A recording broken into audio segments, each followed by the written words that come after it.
All right, so let's dive into this Applied Materials 2023 Form 10K annual report.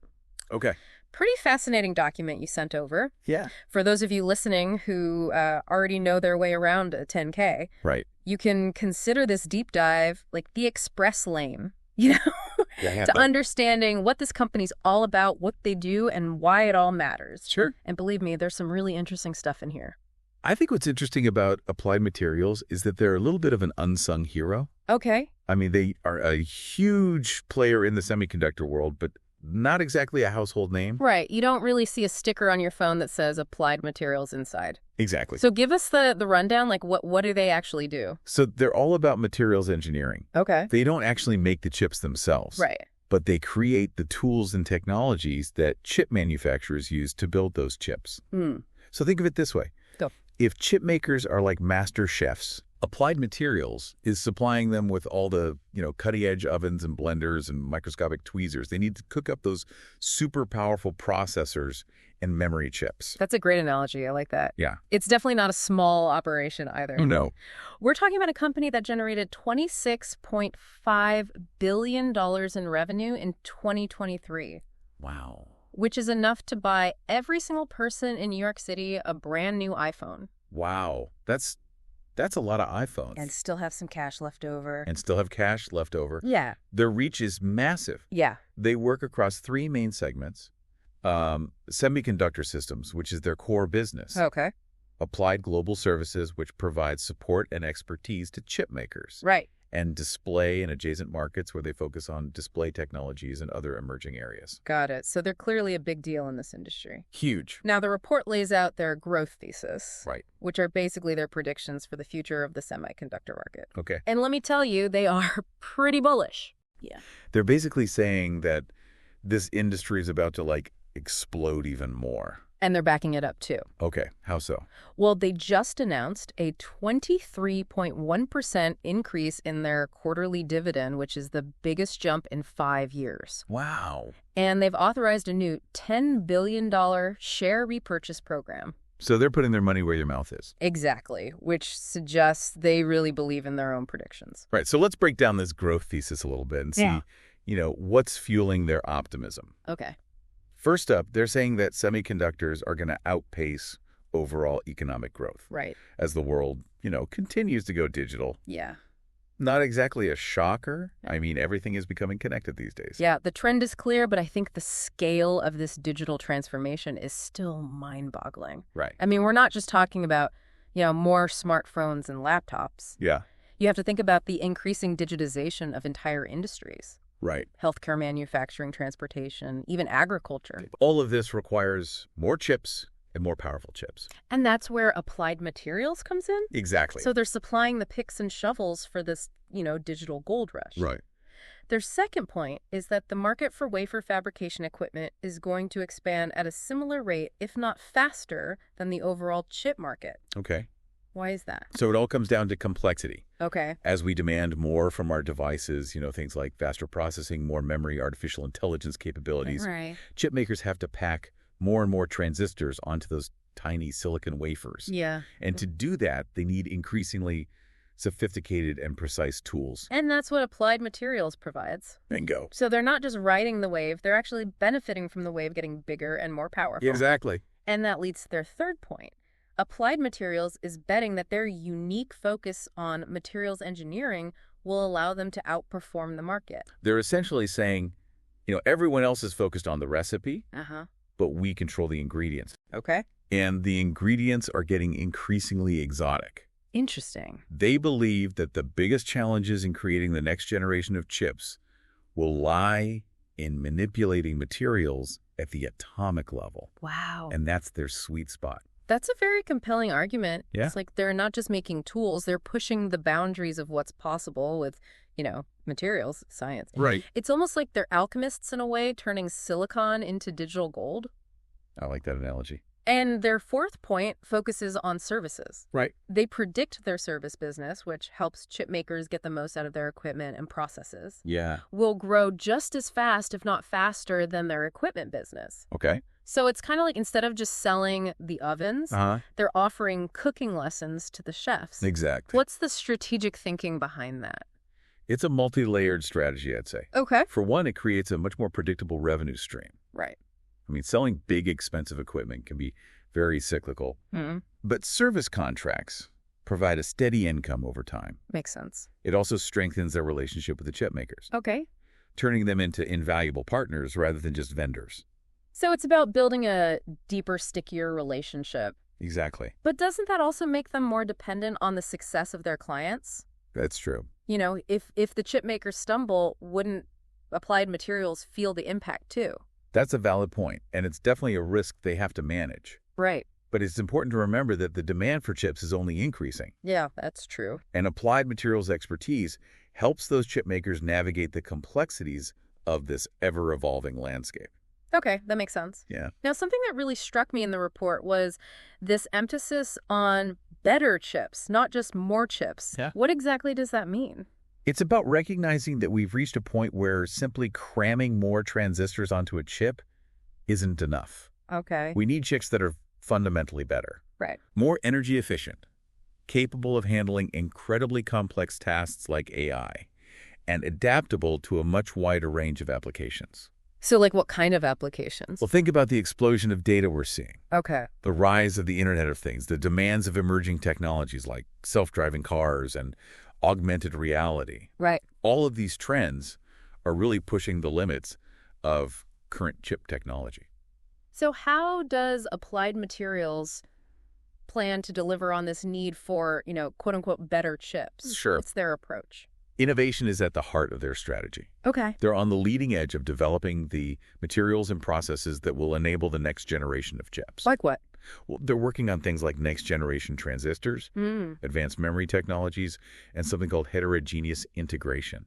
Heterogeneous integration. Yeah. That sounds like a mouthful. It is. Can you break that down for us? So imagine a single chip that seamlessly combines a powerful processor, specialized AI accelerators, high-speed memory, and even sensors.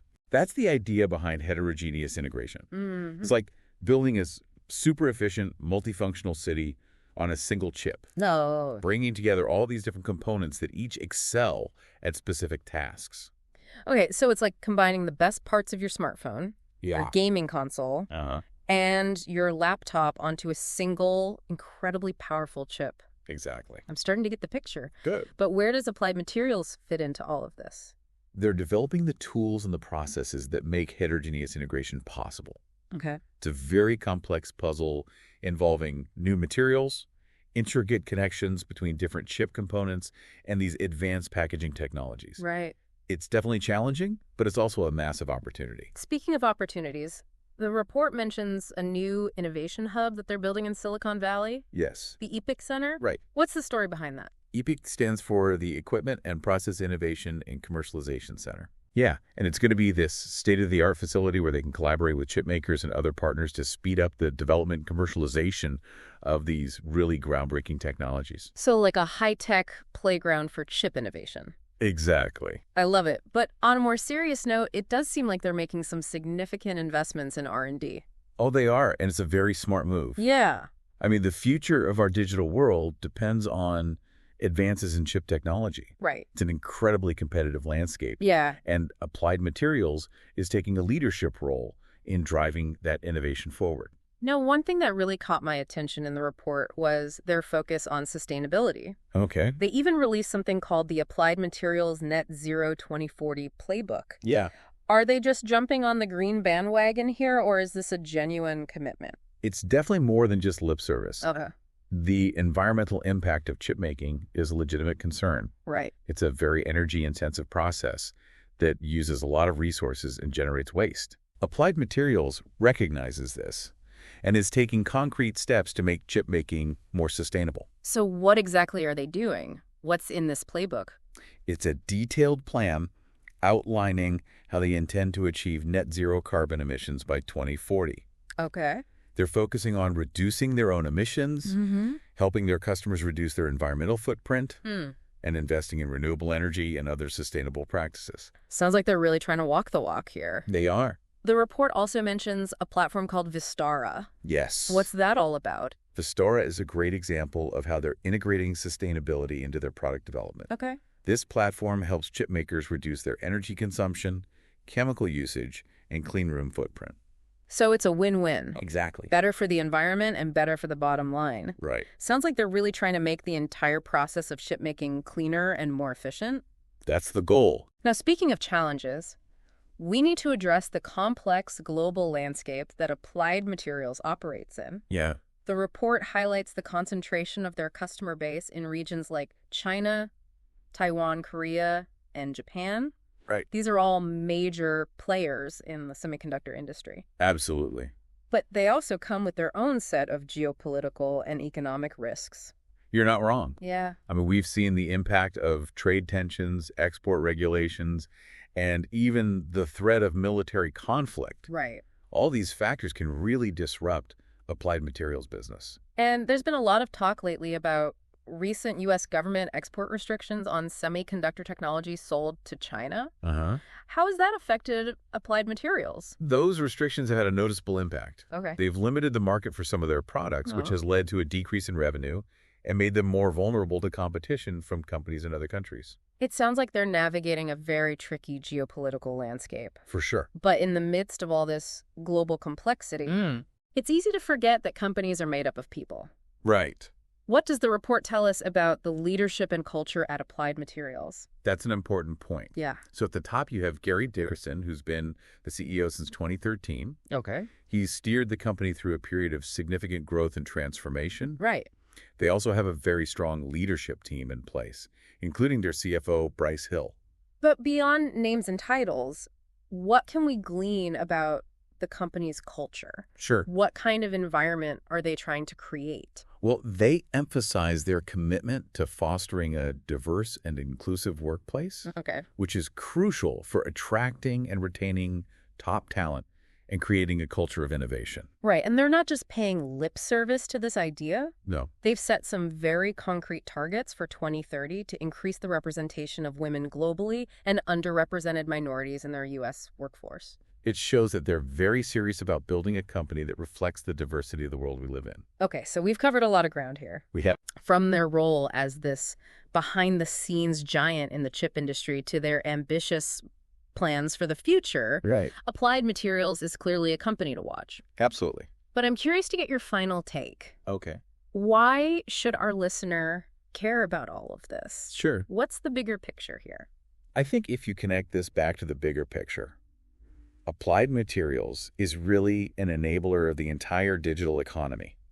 Okay. They're supplying the foundational tools and technologies that power everything from the smartphones Right. we use every day to the massive data centers that run the internet.